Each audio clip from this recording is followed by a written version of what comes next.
पूर्णाहुति के साथ अथर्ववेद परायण महायज्ञ संपन्न झांसी। आर्य समाज मंदिर नगरा में 9 दिवसीय अथर्ववेद परायण महायज्ञ पूर्णाहुति के साथ संपन्न हुआ।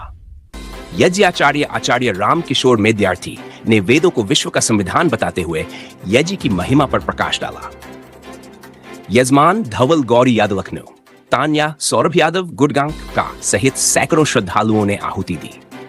राजेंद्र सिंह यादव ने वेदों को मानवता का मार्गदर्शक बताया, जबकि श्रीमती शकुंतला यादव ने भजन प्रस्तुत किया। कार्यक्रम में colonel B K Singh, Jaswant Singh, R K Singh, सुधा यादव, डॉ सत्य प्रकाश सहित कई गणमान्य लोग उपस्थित रहे। इसी लंगर के बाद संचालन जसवंत सिंह व आभार भारत सिंह ने व्यक्त किया।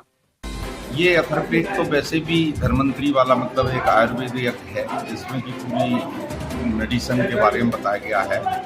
और यज्ञ अपने आप में ही एक मेडिसिन है जो समाज के दूषित वातावरण को शुद्ध करता है, पेड़ पौधों को। और यज्ञ के माध्यम से छोटे छोटे जीव जंतु हर व्यक्ति के पास भोजन पहुंचता है।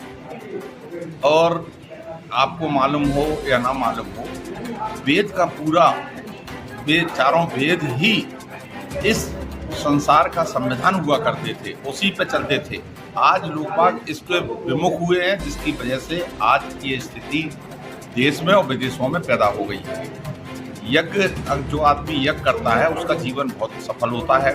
और अथर्ववेद यज्ञ, वैसे तो चारों वेदों के यज्ञ महान है, लेकिन अथर्ववेद यज्ञ उसमें सबसे ज़्यादा उत्तम है, जिसमें 5932 ऋचाएँ हैं, जिनके माध्यम से यहाँ पे आहुति दी है। और यहाँ पे लगभग रोज 100-150 लोग आके आहुतियाँ देते थे और विश्व कल्याण की कामना हम लोग करते थे। अगर बात करें हम नए बच्चों की, नए बच्चे जो हैं धीरे धीरे हमारी संस्कृति से विमुख होते जा रहे हैं, उनके लिए इस तरह का आयोजन कितना लाभदायक है? आज के समय में जो अंग्रेजी का युग हो गया है, तो जो लोग मिठाई चखेंगे ही नहीं, उनको मिठाई का स्वाद नहीं पता लगेगा।